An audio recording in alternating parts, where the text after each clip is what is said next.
evening, everyone. I'm David Johnson of Transform Ed Consulting, and welcome to our live chat. Our guest tonight is John Fallon.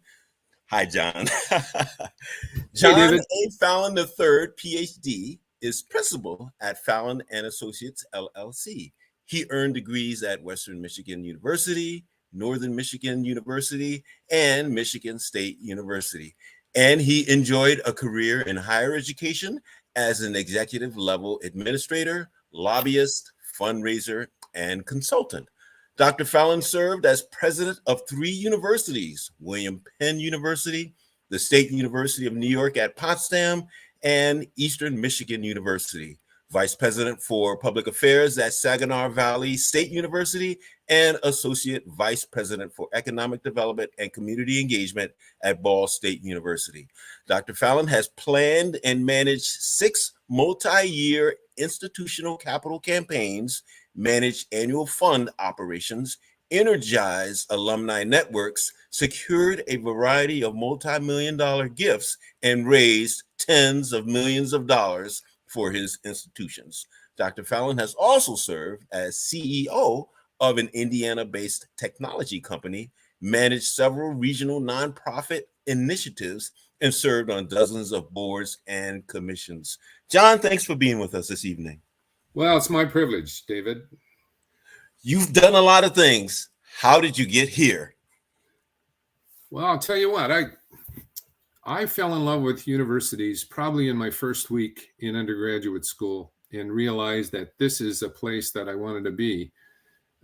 Maybe for a long time. Never did I imagine that it would last as long as it did, but that's how I got here. I fell in love with colleges and universities my first week in school. What did you study as an undergraduate? I studied, my undergraduate major was physical education, and I minored in speech. No kidding. And then your master's degree? That was in educational administration, and my doctoral work was also in educational administration and higher education. So then when you were an undergraduate, what you said in the very first week, what was it about higher education that attracted you? Well, first of all, I went away to school for exactly the wrong reason. I went away to school to play basketball.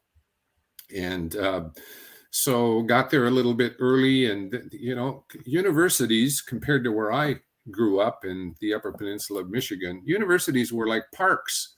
They were magnificent architecture for their grounds, and everything about them was just so different than I was used to, and easy to fall in love with. I see. And so you knew at that point that you wanted to be on campuses and enjoy that park-like setting for the rest of your career. Well, and a lot of smart people hang around colleges and universities as well. Now, have you ever been a professor as well? Yes, and I was a professor long enough to realize that that's not something I wanted to do the rest of my life. And I was hired on as an assistant professor at Ball State. And my first semester clarified for me that this is not something that I wanted to do the rest of my life. And I started gravitating toward administration early on in my tenure here. Now, you've been at a number of institutions of higher education. One of the questions I have is, how does one maintain relationships with these, or does one maintain relationships with all of these wonderful institutions after one has left? Well, in my case, Sydney and I were fortunate to be considered honorary alumni for a couple of those institutions. So that kept us in the mix. But really, when you're working shoulder to shoulder with people every day for a number of years through some pretty tight spots and some difficult situations, as well as some rather remarkable positive things, you just develop long-standing relationships with people that are born out of respect and in lots of cases, love. Yeah, I would imagine that, as you said, love, these institutions would be like your children. You'd be interested to see how they grew up after you set them free. Well, positively. And I learned also early on that at the upper levels of administration in higher education, there's no such thing as a 9 to 5 work day or a 5-day work week. It's you're on call every hour of every day. Yeah, I would agree, and I can fully understand that. Well, everyone who's watching might wonder, why am I wearing all of this stuff? In the introduction, some might have noted that you were president at State University of New York at Potsdam. And that is my undergraduate and my first master's degree alma mater. And I'm wearing all my Potsdam bling today: t-shirt, jacket, ring. I have badges on my cap. So tell me about your experience at Potsdam. Well, I've got a lot of Potsdam stuff too that I wear frequently. You name an article of clothing, and I've got something with a Potsdam bear on it, or at least the name of the school. Potsdam was really easy to fall in love with. I mean, it was a school that had a reverence for the arts, for the performing arts, particularly music, but also theater and dance and the fine arts as well, and a very strong teacher education program. And all of that was built on a foundation of the liberal arts, which made it unique. And it was small enough to the point where, personal you could not be there very long without establishing relationships with people. And it was a tight-knit community. I would say it left an indelible mark on me that's important to my life to this day. In fact, that's where our friendship began while you were president there, and I served on the foundation board. So it's wonderful having you here today, John. Our topic is learning from the big dogs, fundraising and education. We have 6 talking points. Where shall we begin? Well, we should probably start by answering the question, what's a big dog? What is a big dog? But first, establish the context here is that in the context is fundraising at the public school district level, which is something that's relatively new to me. Fundraising surely is not new to me, but at the public school district level, it is. And these districts are late to the game. And they're inexperienced except for small voluntary fundraising programs and projects and events. Every high school has a booster club. Every band has a group of boosters. That's not what we're talking about here. In fact, in Indiana, owing to some concerns a few years ago about the status of teacher salaries in this state, the governor put together a task force to study funding for public education in the state. And one of the recommendations that came out of this blue ribbon task force was that every school corporation in the state ought to have a foundation, a private foundation, under which all of the significant fundraising for the school district was conducted. So that's my context here. Can we dig into that for a moment? All right, so you specified private fundraising arm related to school districts or school corporations in Indiana. There are school districts that already have foundations. So how would this new request or mandate differ or cause a difference in the foundations that already exist? I'm not sure I understand the question, but the foundations that are in operation now around the country, typically, not exclusively, but typically, are very small operations. Frequently, they have part-time personnel. Most of them, very few of them, in fact, have more than one full-time person, but most are part-time. And the truth of the matter, put crassly, is they don't raise a whole lot of money. And the amounts of money that they do raise would never offset any significant operational expenses if that were the goal. Mm-hmm. The scale is so small. And so that brings me back to, what's a dog? And I think that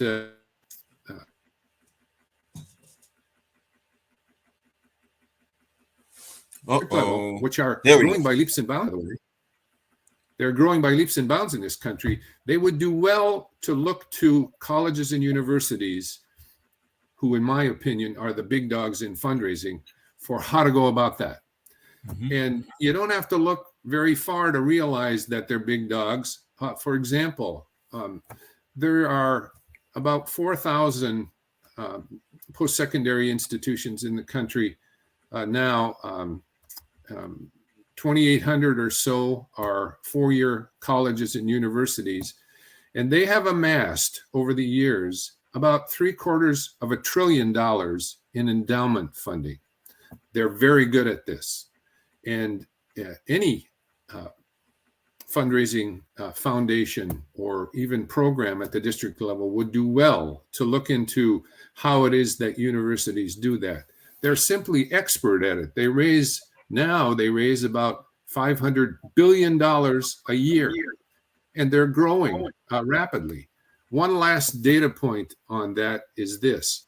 They not only raise a lot of money, but they know how to invest it for significant returns. Last year, for example, colleges and universities earned 30% on their investment portfolios. Think about your own Think about your own portfolio or your 401k, and how happy you would be if you got 30%, not to mention 35% annual earnings on that portfolio. They're very good at this. They raise a lot of money. They know how to invest it, and they just continue to grow every year. With that said, there was a report earlier this week that the University of Texas, Austin, is not far behind Harvard, which has the biggest endowment of any institution of higher education in the United States. Right. Harvard's endowment portfolio is about $41 billion.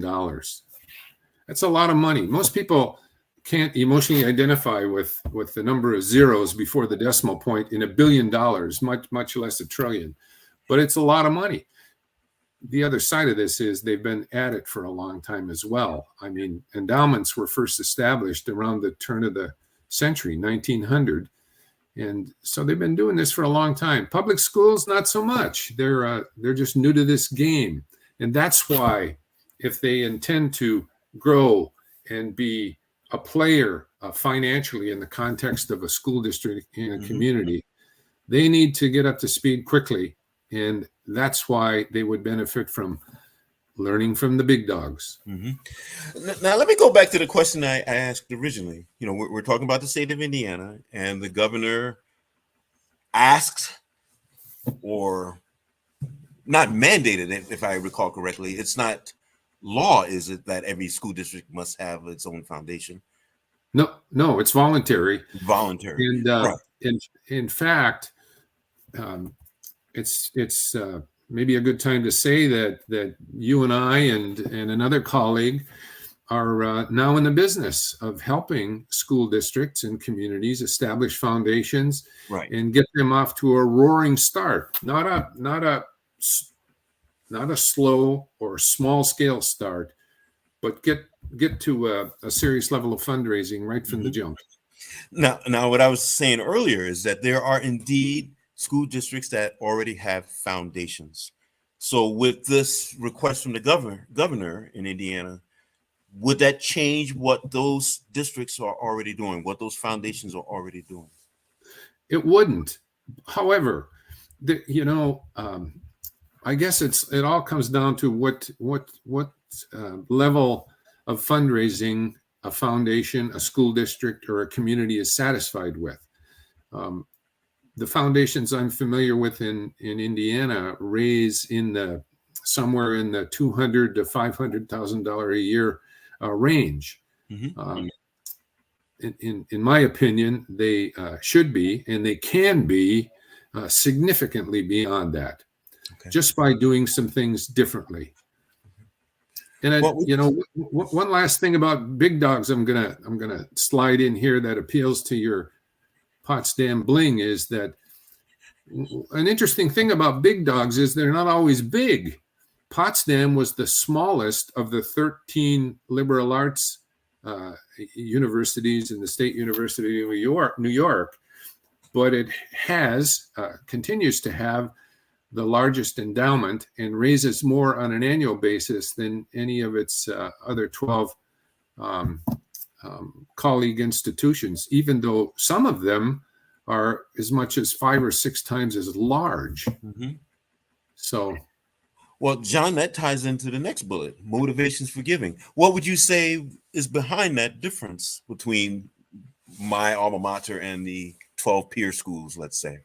Well, there's a number of reasons why people give at all. One is just because they have altruistic tendencies. They're concerned for the welfare of others, and investing in the potential of young people is a smart thing in their mind.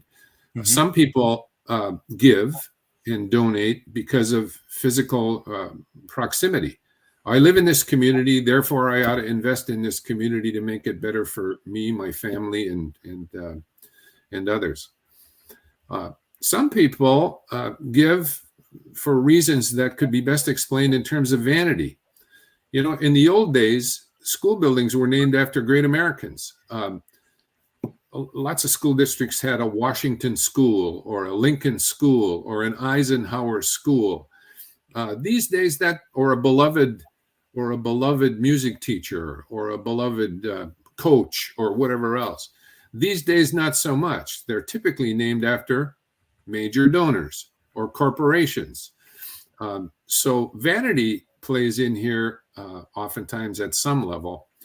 But for my money's worth, the most powerful reason people give is because they feel a affinity with an organization or an institution. They feel strongly about it. In terms of education, that oftentimes can be explained in terms of what the institution did for them, or what they did at the institution, or the ongoing relationship they have with the institution. So affinity is the single most important motivator, in my opinion. Mm-hmm. I can attest to that. I am an example of what you just described. And also, I take it too that that's tied together with the power of alumni. You bet. One last thing about why people give is nobody gives unless they're asked. So asking people is another primary reason why people give, because somebody asked them and made the case for an investment, and that's how it happened. Mm-hmm. Alumni will always be, it doesn't matter what level of education we're talking about, alumni will always be the key. And alumni have an interesting lifelong relationship with their alma mater, whether it's their high school or their undergraduate school or their graduate school. You can't get a divorce from your alma mater. You and your alma mater are together forever. And happily, they're stuck with each other. But there's a value proposition at play here. As an alum, the value of your connection with your school appreciates to the extent that the school is successful. Mm. And as a school, its credibility appreciates to the extent that its alumni do well. So yes. It's kind of a two-way street. There's an interesting value proposition there, but alumni far better than business owners. Sometimes, of course, alumni can be business owners, but people who graduated from a school will always be more powerful and have greater potential than the business owner down the street or the corporation in the state capital or whatever else. Alumni is absolutely where it's at. You sort of touched it. But one thing I always keep in mind, and I'm not alone, like you said, we can't divorce our alma mater. And the value of our degrees is still dependent upon the status of our alma mater. You bet. It's a two-way So street. it's a two-way street. So it behooves alumni to support their alma mater. Absolutely. And alumni have over the years become pretty crafty about how they contribute to their alma mater. I mean, writing a check is maybe the easiest thing to do, but it's not uncommon for an alumni couple, for example, to establish an endowment, maybe a small endowment. There are gifts of stock that happen from time to time that an institution can convert to cash. There's property, real property. There are estates that are involved, sometimes insurance policies. Yep. And in addition to that, there's in-kind contributions of expertise and pro bono assistance. Alumni are a wealth of knowledge and experience. No president, no superintendent, no board of education can never be as smart or as experienced as the school's alumni contingent. And when you consider what people wind up doing with their degrees, law, government, education, professorships, we have all of those talents, all of that skill, all of that knowledge that we could give in kind to our alma mater. Absolutely. And as you know, as you can attest, maybe better than most, there's a good feeling that comes from paying back or paying forward the benefits that you received, right, to ensure that others have the same benefit. Yep. Well, John, we better move on. How about knowing your prospects? We sort of talked about that when we spoke of alumni and the things that alumni bring to our alma mater. But go ahead, talk about knowing your prospects. Sure. Very quickly, the foundations, public education foundations I'm familiar with, again, probably because of their small scale, don't spend a whole lot of time in prospect research or getting to know alumni beyond a kind of a superficial level. It's easier to go to the large department store or the law firm or the engineering company to seek gifts without benefit of any understanding of who those people are. But, you know, in business, anybody that is coaching anybody else in the name of business will say that the single most important cardinal principle is to know your customer. Well, in a fundraising sense, that means know your prospect. And it involves prospect research. And there's lots of ways to find out about people, their ability to give, their particular interests. You can learn a lot about people through secondary data sources, through primary data sources for that matter. But you have to know the prospects to be really effective at this.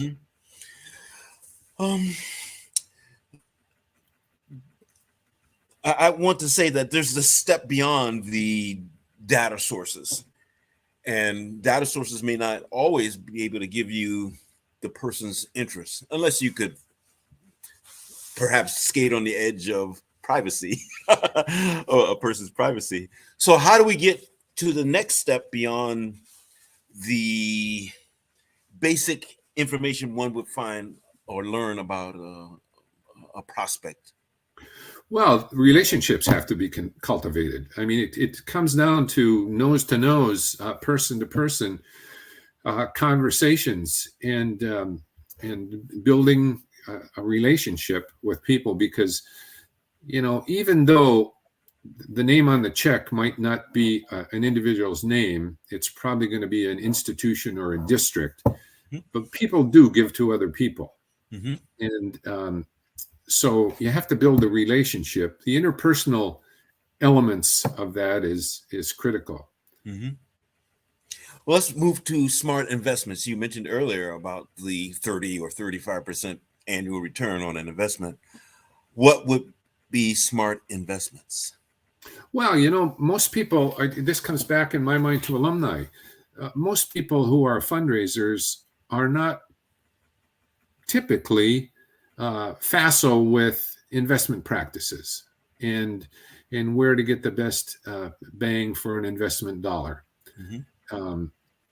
And so alumni represent the best way to get access to that in a kind of a voluntary way without having to pay for it or without having to learn the business yourself. And, you know, most people realize it's a pretty complex and risky kind of a business. So leaning on people who know that already puts you in a position where you don't have to figure it out for yourself. You can get the benefit of other people. And beyond that, a good rule of thumb in fundraising, maybe another cardinal principle, has to do with transparency. Even though foundations typically are private organizations,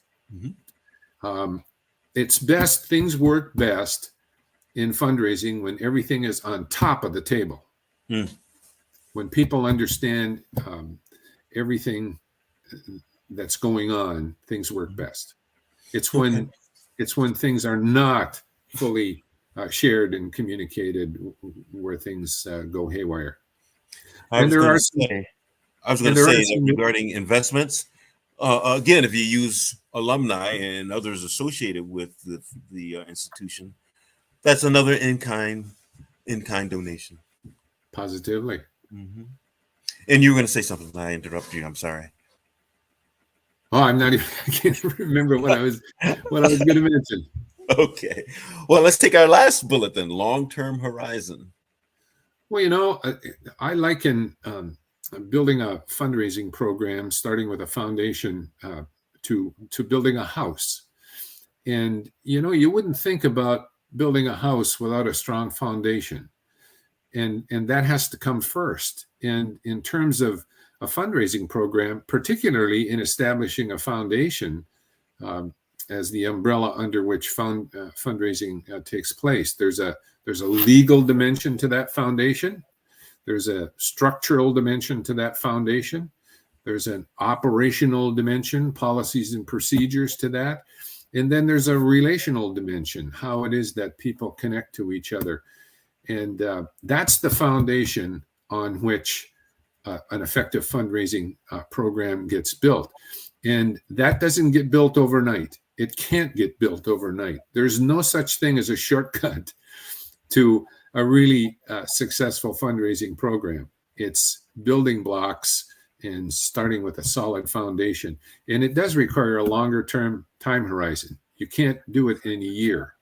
You can't do it probably in a decade. The best programs are those that have been around for a very long time. Look, Harvard and Potsdam. Potsdam is the oldest, 4-year institution in the SUNY system, right? Well, I'm not so sure. Well, it's certainly one of the oldest in the entire country. Right. So it's been doing this for a long time, and so there's something to be said for this longer term time horizon, longer term visioning. Excellent. Well, John, we've talked about a lot of different things here. What would be the takeaway, the boiled down summary of what you want people to know? Well, I guess there's two things that I'd want them to know. That if they're interested in enhancing their community, the school district is one of the avenues to do that. And the school district will never have enough resources to do everything they need to do. So one thing is to get active as a donor. And another thing is to get active as a promoter of a fundraising enterprise for public education in a community. There's things people can do as a volunteer, beyond writing a check, as a volunteer to move things along. We've covered a lot of information here, and there's more. You have a lot of knowledge. If people want to know more, how shall they contact you? Well, I'm pretty easy to find. I'm prominent on LinkedIn, and I can always be reached at my email address, Fallon Associates LLC at gmail.com. and eager to talk to people. This foundation, public education foundation movement, I'll call it a movement because to me, it's not unlike a tsunami that's coming, is very interesting. And you and I and our colleague are eager to do everything we can to help this along. Thank you, John. It was great having you as a guest here tonight. I'm David Johnson of Transform Ed Consulting, and I would like to give my thanks to my dear colleague, Cassandra Williams, who is the brains behind Educational Innovation 360 Degrees. Thank you for being here with us this evening, and we look forward to seeing you.